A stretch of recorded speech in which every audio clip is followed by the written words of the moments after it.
And he's 9-5, 2-2 versus Terran. He really doesn't look happy. He looks angry, actually. Seething with rage. That's what yeah, he looks really unhappy. If I were him, I'd milk it too, man. My fans say I'm angry all the time. I'm going to look as angry as possible tonight. I think he really feels it, though. Oh, yeah. I'm sure he's got pain in his heart. I believe it. Well, he will have to go up against this opponent on the other side of things. The Towel Terran, the nine-tailed fox, the one who was bonked. The Psyduck Terran. Psyduck Terran. The one who shall be bonked. No. The Ram Terran. No Towel today. What's going on, guys? Really? He sometimes he doesn't bring it, but sometimes he has it away when he doesn't need it, and he'll pull it from like behind the monitor or something where he's actually got it on his desk. Ah, okay. Yeah, I watched GuMiho play a lot of games from behind him from his first review, the Epic's Open House, and also at the Code 8 qualifiers. But there's the Towel. Getting it on, getting it ready. The game is loaded. It's time for soO versus GuMiho, which could be the very last game of the night.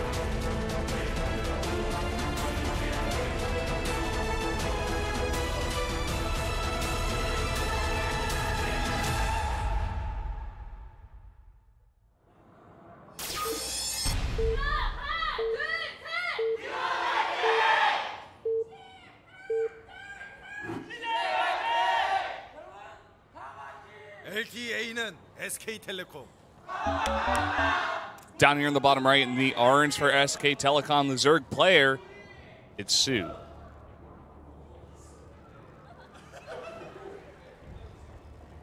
And up here to the top left, the nine-tailed fox, the Towel Terran. It's GuMiho. He was able to all-kill Slayers in Busan in 2011. I remember that. Or that was 2012, actually, I believe it was. My mistake. Yeah, that was a crazy, crazy GSTL finals. He hit them so hard they disbanded. Yeah, I mean, it must have been pretty terrible for them at the time. I remember seeing them on camera while those losses were happening, and didn't look good. Yeah, it was definitely a rough time for Slayers back then. Yeah. You know, another player we had earlier, Dark, is actually a former Slayers Zerg. Was Slayers Dark. Yeah. Picked up by Boxer, and then after Slayers disbanded, was one of the first ESF players to join. Actually, if not, I think he was the first ESF player to ever join a Kespa team. Wow. And joined SKT. He got SKT Dark. He was what I was calling for a while Boxer's secret project, because that's what everyone said about him. Sella said that, you know, he was like, Boxer like really thought he had so much potential, and that one day he was going to be one of the best Zerg players in the world.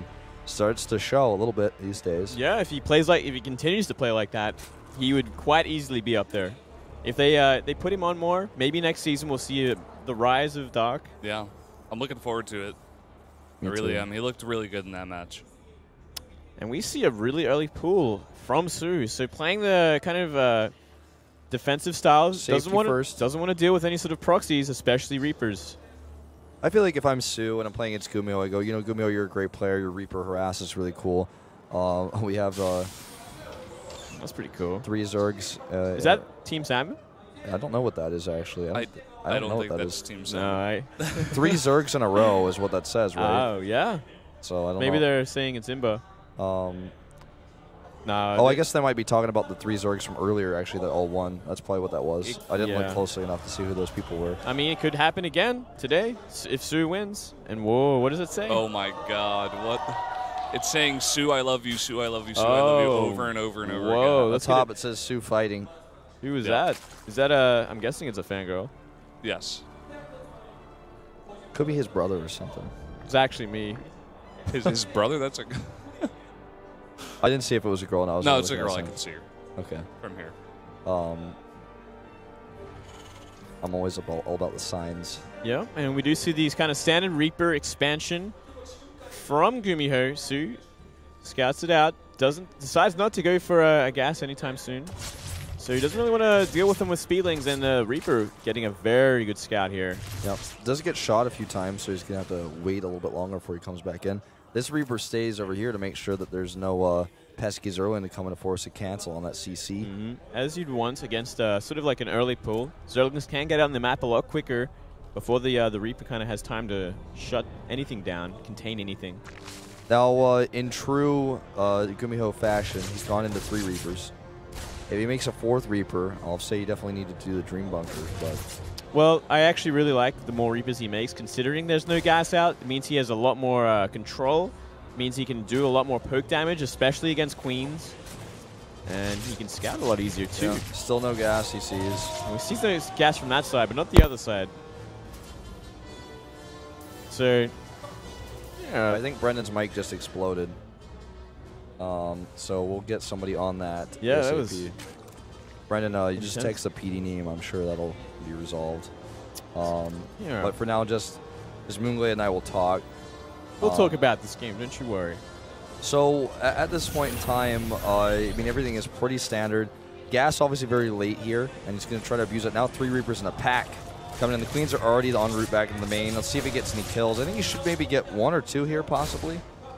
Yeah, looks like he gets 1 at the very least. He's so many trapped. Queens out there. He's got to be very careful. I think going through the left side would be the best choice. Yep, and actually all 3 of them seem to survive here. Yeah, very close. Yeah, he'd be fine. And actually now maybe he can pick off another drone. Yeah, this is the problem with going kind of gases against Reaper style these days. You can do a lot of damage. And getting a few more kills here. So, yeah, GuMiho kind of getting some great scouting and great control. I'm back. Got my mic fixed. Welcome back. Now Wolf's got to get his mic fixed as well. Wow. I think the batteries on a lot of our mics were down. Maybe that's the thing. That Overlord is going to have to be sacrificed here. It is going to go down to those Marines, most likely. It's going to be very close. I think he might get away just in time. Yeah. 12 health. And he gets to scout on that starport. Very, very close. And we're going to have some great creep spread from soO eventually. My mic has now been repaired, and now it's Moonglade's turn.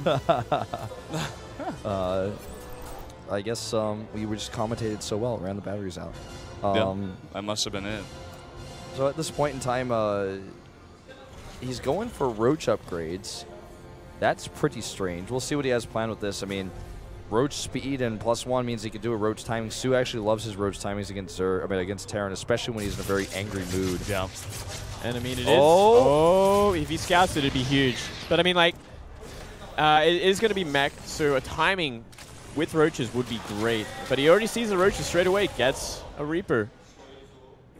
Gets a Reaper, but I think even if he lost all 3 Reapers, knowing that that's coming is pretty huge. It's priceless, essentially, yeah. He really needs to know that's coming so he can make the right amount of units, go for the tanks, and kind of get a nice block at the front. So no sort of Roach timer will catch him unaware.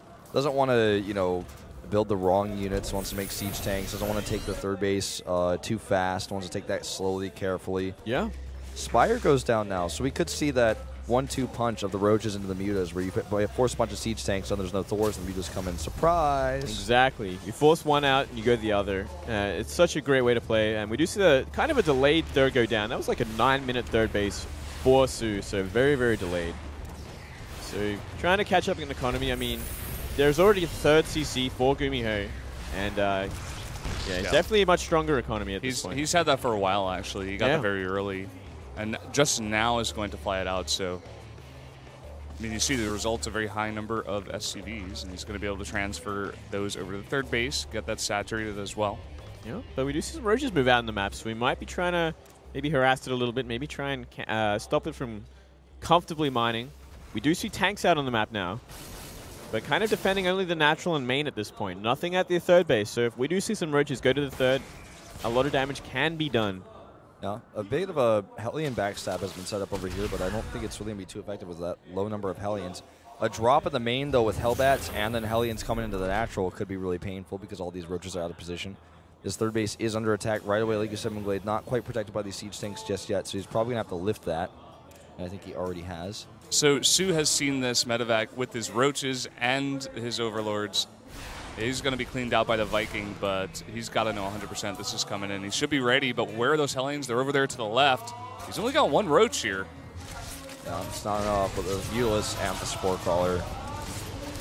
Making this a very sad ending here. Oh, drop. This could do some work. Certainly could. The drone's actually bunching up here. Actually, no, he splits them. And decent splits. Oh, If he gets one more hit on some of those drones, no. Ooh. Just barely not able to, but he does get 8 kills. soO's going to have to decide what he wants to make next. Does 10 drones here. He's actually down 10 supply right now. GuMiho macroing like a boss, but also just that extra bank. I think he was trying to decide if he wanted to get to more Mutilus or if he wanted to go into a Swarm Host because he's up against a very large mech army here. Yeah, and I mean, we did see that Infestation Pit go down very quickly after he kind of scouted what was going on and showed the mutas, and we do see GuMiho moving across the map very early. This is this flash push that you do with mech. You push it around 130 and you go for an attack. He's going to go at that 4th base. Try to cancel that guy. The other thing about this build, guys, that we haven't really talked about is it's kind of like that Chimera build. I mean, he's still making Marines with this, so there's a lot of extra anti-air and a bunch of extra DPS on the ground here to help support those Hellions against the Roaches. The Roaches are going to be, taking the Hellbats up with the Marines at the back. A lot of extra damage. This base is canceled. And soO, he's got to get his defenses ready here. I think a Baneling Nest might not even be a bad choice. Well, I think considering the Marines haven't really been upgraded too much, we haven't really seen anything on them, so you can kind of guess that it is that kind of Chimera build you mean. And there's enough Roaches to kind of get some great trades in. Only one siege tank with this army. And it's being targeted down by Mutilus. Great control here by soO. And this army is getting shut down hard. And now he actually can just target his medevac. Boost is on cooldown.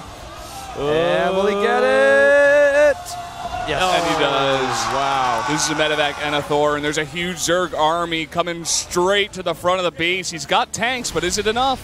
2 tanks. I think it's going to be enough with the Thors there for now, but he's lost so much control. He's lost so much expensive army, that he is going to have to take some time to rebuild. If he loses that barracks, he won't be able to make any more factories. Not an immediate concern right now, but later on could be one. With the 4th base being remade for soO, I think all he has to do is be patient here, get the Swarmos across the map, and make sure that GuMiho can never take a 4th base. Pretty easy to do on this map, actually, if you have this much control. Yep. As we saw just the other day, Zerg can really pull Terran apart on this map because there's 2 ways to kind of enter, completely opposite ways. It really stretches out the mech army, and I think we can see it happen again. I think we even saw soO do it last time, too. Yeah. Yeah, I think it was.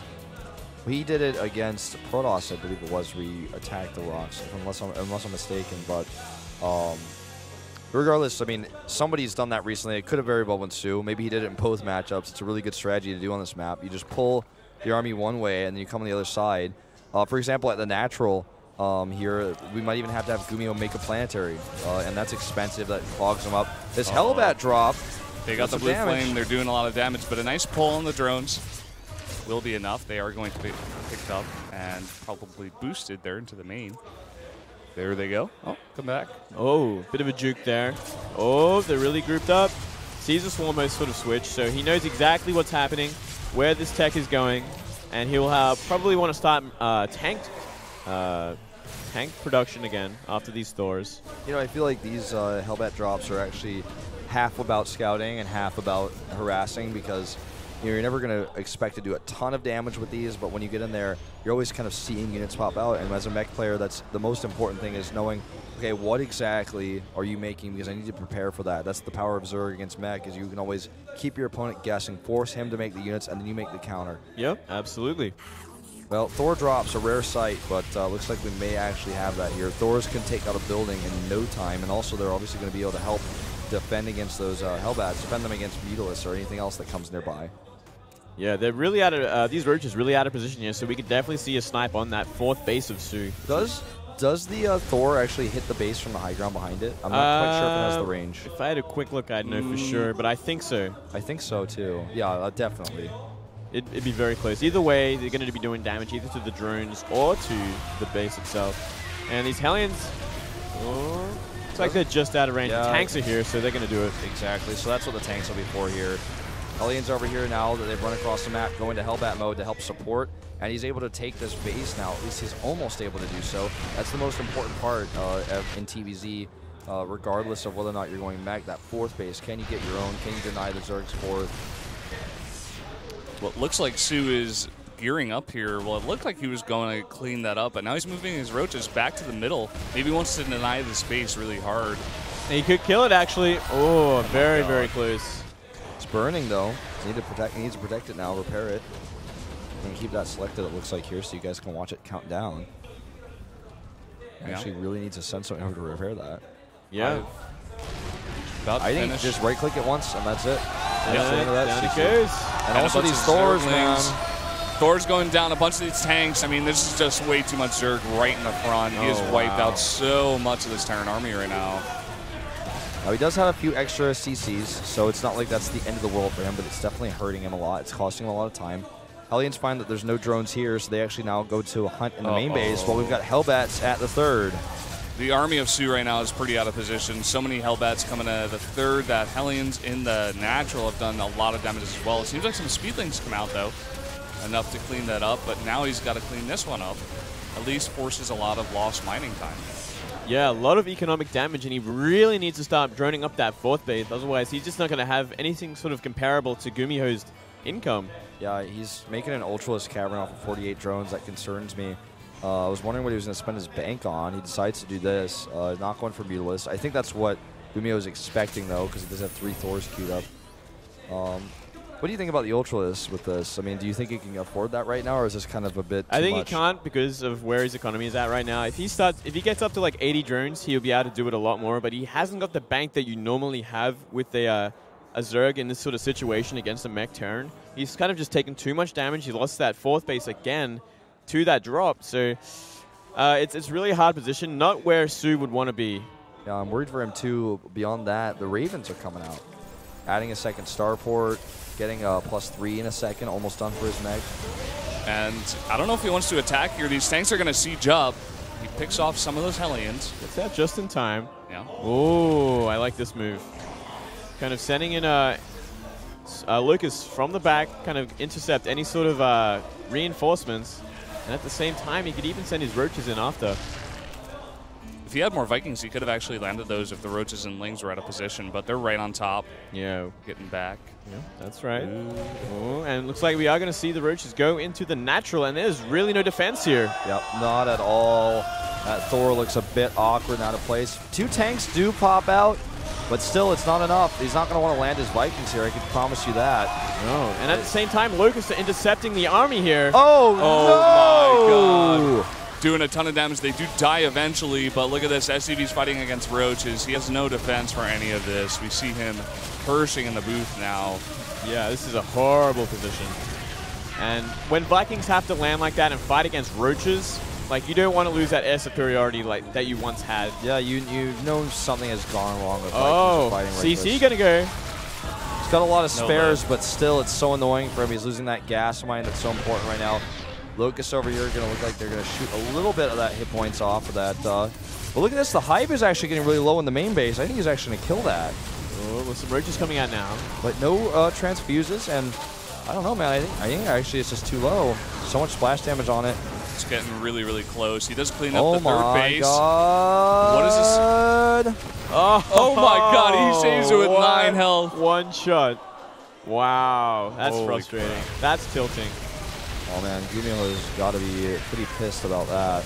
Yeah. Can easily clean it later with like a Viking drop even, but it's probably going to be transfuse priority #1 for soO right now. Yep, and soO kind of has a decent bank at this point. You know, kind of sustain having a decent economy on those 5 bases, not taking too much damage from those drops, and going into ultras. I really, really like it. Such a small tank count and really out of position. Well, +1 armor finishes for him. You know, killing the Hive, honestly, thinking about it, wouldn't really accomplish anything too much for him right now. It would have stopped the +3 from being researched here, but otherwise, I mean, he's already got his Ultralist tech. And that cost him a lot of his Hellions. Oh, this planetary needs to be repaired. It's so close. No, it goes down. The turret's really interfering there with the radius. Oh, we see the Banshee not targeting either. Yep, goes down, and now GuMiho's going for a push while these Swarmos are out of position, but they do now burrow, and here comes the army. A bunch of Ultralists coming in, as well as roaches in the back. This could be a huge mistake. Yeah, he actually fought this at a terrible angle, and he did kill a few units, but I think that was like the worst engagement he could have taken. And now actually his Swarmos are exposed. Yes, run those back. This is GuMiho's opportunity. By the way, GuMiho, I would argue, most famous for his ability to come back in games where he's behind. Let's see if he can make it happen here. I mean, 8 ultras on the way, though. 10 ultras on the way. It's going to be hard, but he really needs some anti-air to get rid of these Banshees. He needs to get the Queens in position. He cannot be losing Swarm Host in this situation. There are the Queens. He's only got 2. He does transfuse and take out one of those Banshees, so he keeps them alive. Loses the base in the middle, but still, with all of those Ultras popping out, if he gets a good surround. And I think GuMiho knows this. Yeah, this Terran army is so far forward, on creep, easily surroundable by units. 5 more Ultras, those last of them about to pop out here. soO is taking GuMiho's base to the left. It's hard for GuMiho to defend that, actually. Yep. Don't blame him. I think it's a very good decision considering the situation. And considering how stretched out GuMiho is already, he probably won't be looking for that base whatsoever. And looks like we're going to see engagement on his army. Here we go. Wow. Many Ultras. The Zergling's here to buffer. And GuMiho's got some Hellbats over on the left side. It's going to be hard for the Ultras to go up the ramp, but I think he's got the numbers. He splits them, sends some to the right side, and even the Roaches in these Ultras is enough to deal with the left side of these units. In fact, he turns them around. Lings over here, forcing the space to lift. And GuMiho is now on his last legs. He looks disappointed in the booth, looks frustrated. And it looks like CJ may actually be 3-0 twice in a row here, despite being the kings of round 4 up until this moment. Yeah, very, very surprising. SKT just in general playing a bunch of really awesome games. I mean, GuMiho is just getting his base torn apart.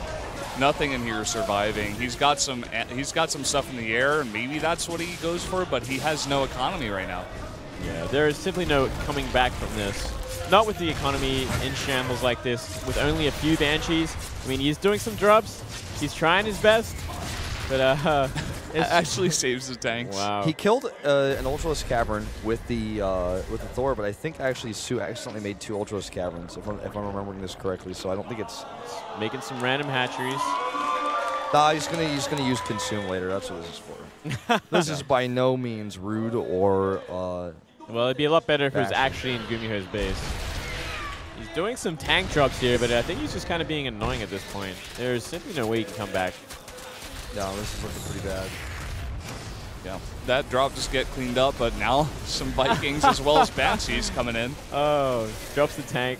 One health on that 34 tank. kills. Wow. Oh, Zerglings. Deal it. There's like 35 or 36 kills on that Hero Siege tank. This base might go down, but It can go down. I don't think he'll really care too much about it. No, gonna see some fungos. GG. GuMiho looks so angry right now. Very well played by soO. Very good play by soO and very good series by SKT overall. Very little mistakes. Very strong Zerg presence today, especially. 6 Zergs winning in a row. Yeah, today is the day of Zerg, the day of SK Telecom, as well as Incredible Miracle. Both these teams performing very, very well. And with that, SKT is going to take first place as well. CJ drops down to second. Wow.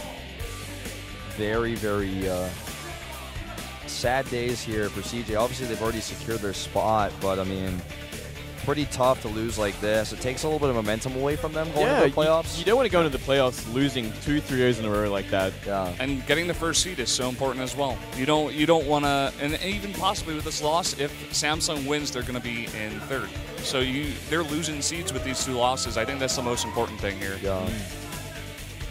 Really see another photo. This is also for Twitter. Yeah, there he goes. He's like, I was going to take a selfie, but I could just take a picture of soO instead. Yeah. It's not as soO finally smiling a little bit. Not really. I think kind of. Yeah. I think he did it for the photo. He did it for the photo, and then he was like, I'm done. I'm well, done. SKT reclaims the top here, and it's possible that if they lose with a 3-0, then CJ keeps it, but that's very unlikely. However, CJ lost with a 3-0 twice when nobody thought that was going to happen, so it is possible, but for now they're looking likely to be in first place. Yep. And as long as Samsung Galaxy Khan does win that match, like I mentioned, they will go ahead. They will have more indicator points. And I think that's the lowest they can fall, but still, you don't want to be in that position. No, you do not. And, of course, those 2 matches will take place tomorrow. That'll be our last matches of a regular round 4. So Pro League is coming to an end. I said tomorrow, but I mean Tuesday, of course, because tomorrow will be a break. But round 4 is coming to an end, and Pro League is coming to an end. We're kind of getting closer and closer to the finish line here, where everything will be decided. It's been a long season, a fun season, and I'm